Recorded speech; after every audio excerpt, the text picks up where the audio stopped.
Salamnya Bu Ina lagi ya. Assalamualaikum warahmatullahi wabarakatuh. Waalaikumsalam warahmatullahi wabarakatuh.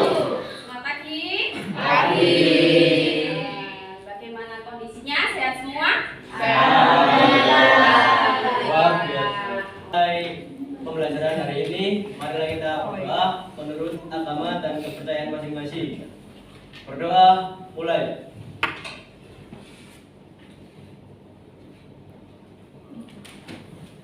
Berdoa tidak pernah usai, amin. Oke, terima kasih Mas Zulfan sudah memimpin doa dengan baik. Ya, setelah berdoa, sekarang Bu Ina cek dulu kehadirannya. Ya, sekretarisnya siapa? Sekretaris saya Bu.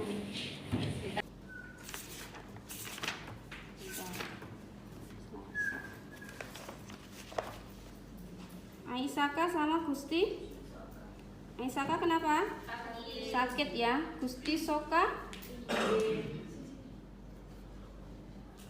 Gusti Sokanya IJ. Oke, terima kasih. Jessica. Jessica? Oh, Jessica sakit. Ya, seperti biasa kalau Bu Ina mulai pelajaran ya, harus kita mulai dengan bersih dan rapi. Coba Bu Ina mau lihat, silakan. Biasanya yang cowok-cowok bajunya belum dimasukkan, coba. Kalau yang cewek biasanya aman ya, cewek aman, cowok. Nah, biasanya dari depan terlihat bagus, ternyata belakangnya hanya dilipat saja. Coba, loh, kurang rapi ya. Silakan dirapikan sendiri, sudah besar harus bisa tahu ya mana yang rapi, mana belum, itu harus tahu. Ayo. Kemudian silakan sampah di bawahnya dilihat ada apa enggak. pH, asam, lemah ya, dan basa lemah. Masih ingat apa enggak kira-kira? Masih ya. Catatannya kan ada ya? Ya. Baru kemarin masih ingat. Oke, Bu Ina tanya sih. Ya, coba asam lemah sama basa lemah contohnya apa saja? Ya. Oke, Azalea, silakan. Apa Azalea? Asam lemah itu contohnya asam cyanida atau yang biasa disebut HCl. Kemudian ada asam asetat CH3COO4, asam fosfat H3PO4. Kalau basa lemah itu contohnya AlOH3 yang biasanya disebut aluminium hidroksida. Oke. Ya, banyak ya, sebetulnya banyak sekali ya. Cuma yang disampaikan tadi Azalea juga sudah benar. Jadi asam lemah adalah apa? HCN atau asam cyanida. Kasusnya Diskusi, kelompok, dan tanya jawab dalam percobaan. Peserta didik dengan penuh tanggung jawab dapat menjelaskan sifat larutan garam dengan baik, menuliskan reaksi kesetimbangan ion dalam larutan garam dengan tepat, melakukan percobaan untuk menentukan indikator yang paling baik digunakan untuk menentukan berbagai sifat larutan garam dengan baik, melaporkan hasil percobaan tentang sifat asam atau basa berbagai larutan garam dalam bentuk laporan dengan baik. percobaan. Nanti kita akan melakukan percobaan. Itu bahannya sudah Bu Ina siapkan. Nanti kita bagi kelompok ya. Itu melaporkan hasil percobaan. Untuk laporan hasil dikumpulkan di pertemuan selanjutnya. Begitu ya. Oke. Ini. Nah, apa persepsinya? Gambar apakah ini? Sabun. Semuanya tahu ya. Oke. Tahukah kalian sabun apabila dilarutkan dalam air akan mengalami hidrolisis? Gitu ya. Jadi sabun ini dia termasuk garam seperti itu kalau di kimia gitu ya. Sabun yang terhidrolisis dapat bersifat asam atau basa. Mengapa hal tersebut kok bisa terjadi? Nah, ini kira-kira apa? Ayo. Ya, Mas Zulfan. Apa Mas Zulfan? Mungkin jawabannya seperti ini, Bu. Seperti yang Bu Ina jelaskan tadi, garam tersusun dari asam dan basa. Sifat garam tersebut akan bergantung pada jenis asam dan basa penyusunnya. Itu ya, jadi garam ya, garam itu tadi kan ada hidrolisis garam seperti itu ya. Garam tersusun atas asam dan basa. Gitu ya. Sifatnya bagaimana? Oh, ini ada yang bersifat asam, ada yang bersifat basa. Mengapa bisa terjadi? Tadi dijawab oleh Mas Zulfan. Kemungkinan bergantung pada jenis asam dan basa penyusunnya. Begitu ya. Oke. Oke, itu ya. Apa manfaat mempelajari materi hidrolisis garam? Itu ya, manfaat mempelajari materi hidrolisis garam. Tadi ada ya, sabun. Ternyata sabun itu merupakan contoh dari garam. Kalau kalian tahu garam itu ya garamnya yang dipakai ibu-ibu untuk masak kan gitu ya. Nah, ternyata garam bukan hanya itu saja ya. Kalau di kimia loh ya. Jadi garam adalah ya yang tersusun dari asam dan basa. Itu tadi sabun sudah. Kemudian ini pupuk. Apa ini? Kita jawab. Apa ini gambarnya? Iya apa? Gambar 1 itu gambar petani di sawah, terus yang gambar 2 itu gambar pupuk. Nah, ini petaninya lagi ngopok gitu ya. Ya, semuanya tahu ya. Kalau di sini kalian orang Surabaya mungkin nggak pernah lihat seperti ini ya. Kalau Bu Ina di desa itu masih ada sawah, ya masih ada orang pupuk itu masih ada gitu ya. Nah, di sini ya. Nah, wes lah kalian lihat gambar ini saja gitu ya. Pupuk. Kemudian pupuk ya, ini adalah pupuk. Ini Bu Ina juga bawa bukunya ya. Nah, urutannya ZA ini. Ya, pupuk ZA. Ini praktikum ya, Bu Ina sudah tulis ini. Ya, ZA atau NH4 2 kali SO4 atau amonium sulfat gitu. Nah, kemudian ini ada pupuk KNO3, kalium nitrat. Nah, ini ya. Kemudian ada TSP, ini ya. Triple super fosfat. Di sini CaH2 PO4 2 kali.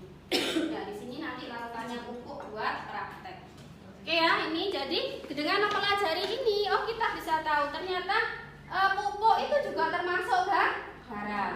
Sabun termasuk garam dan itu dimanfaatkan dalam kehidupan sehari-hari. Jadi ilmu kimia itu tidak jauh-jauh dari kehidupan kita. Selalu kita manfaatkan, banyak yang kita manfaatkan gitu nak ya. Oke, tujuannya seperti itu. Ya. Nah, ini ya langsung saja kita pretest ya. Bu Ina bagi soal pretest, silakan kalian kerjakan. Ya, Bu Ina bagi soal pretestnya, silakan dikerjakan.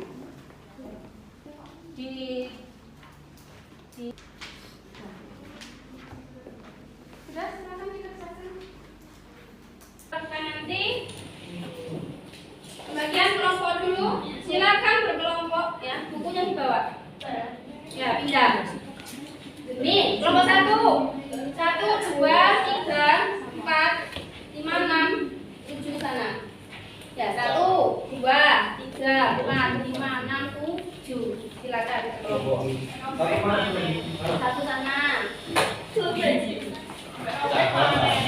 Ayo, cepat.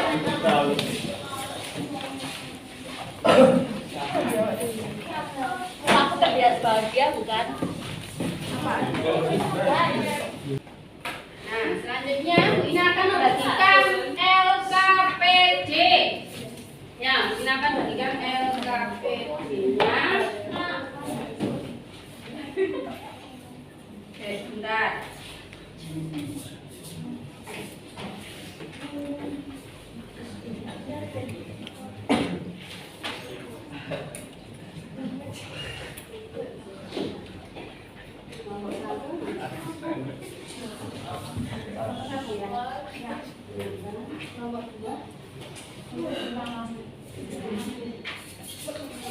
Diskusi dulu, kemudian nanti kira-kira siapa mau menyampaikan rumusan masalahnya. Ya, kira-kira hipotesisnya seperti apa? Coba. Menyelidiki ya. Ayo menyelidiki. Gitu. Oke. Berarti kita mulai lakukan praktek. Itu ya. Kira-kira benar nggak sih apa yang disampaikan oleh Mas Zulfan tadi gitu ya? Oke, coba perwakilan kelompok semuanya ke depan. Kertas lapusnya di depan ya, Bu Ina guntingkan ya. Ya. Ayo kembali ke tempatnya masing-masing kalau sudah.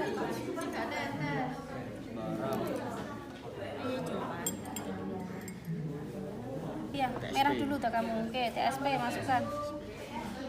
Iki ya, kalau mau diganti-ganti ke larutan yang lain di tisu ya, Pan. Atau enggak ya? Berarti ya nggak apa-apa. Kiki yang monyet.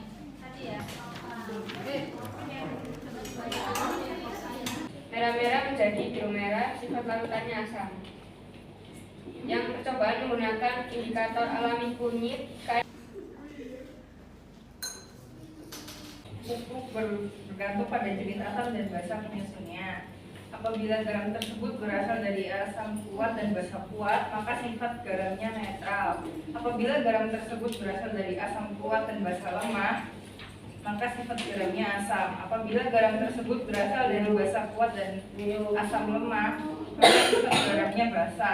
Apabila garam tersebut berasal dari asam lemah dan basa lemah, maka sifatnya bergantung pada harga Ka dan Kb-nya. Oke, gitu ya. Oke. Dan disampaikan Azalea, mungkin ada yang mau menambahkan? Ada yang mau menambahkan enggak? Kemudian asamnya lemah, ini makanya tadi hidrolisis yang asam. Sifatnya apa tadi? Basa. Ya.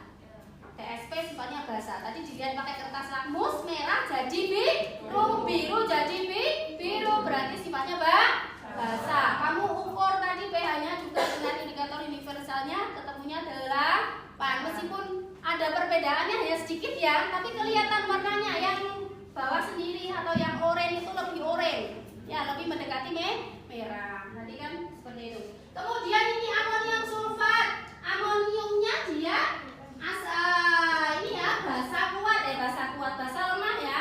Maaf, basa lemah N4OH. Sulfatnya di sini tidak terhidrolisis karena dia asam sulfat, berasal dari asam sulfat yaitu asam kuat. Jadi sifatnya karena dia asam kuat penyusunnya, basanya basa lemah, sifatnya asam.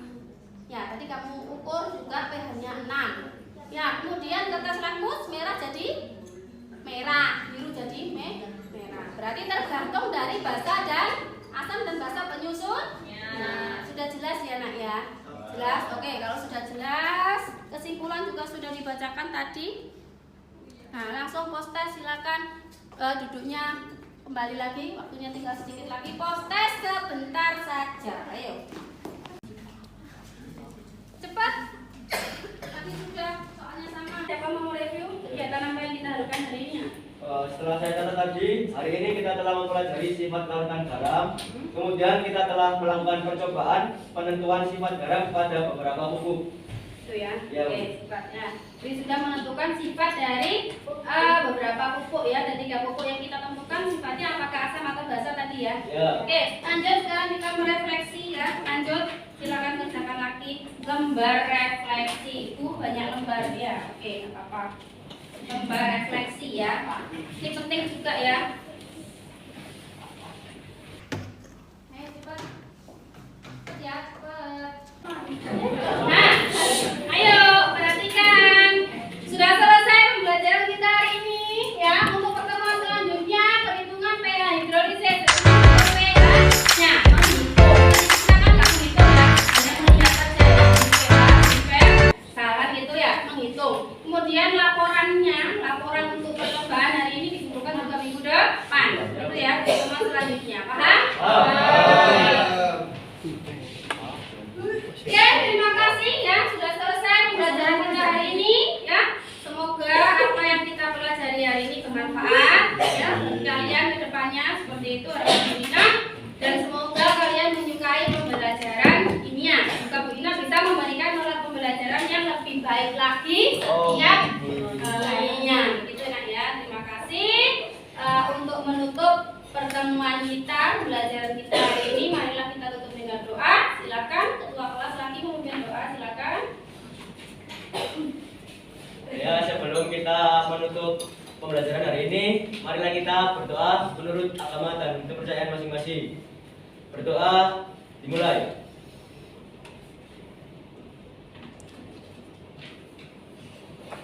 Berdoa tidak pernah usai. Amin. Terima kasih ya ketua kelas. Bu Ina akhiri ya pertemuan hari ini. Assalamualaikum warahmatullahi wabarakatuh. Waalaikumsalam.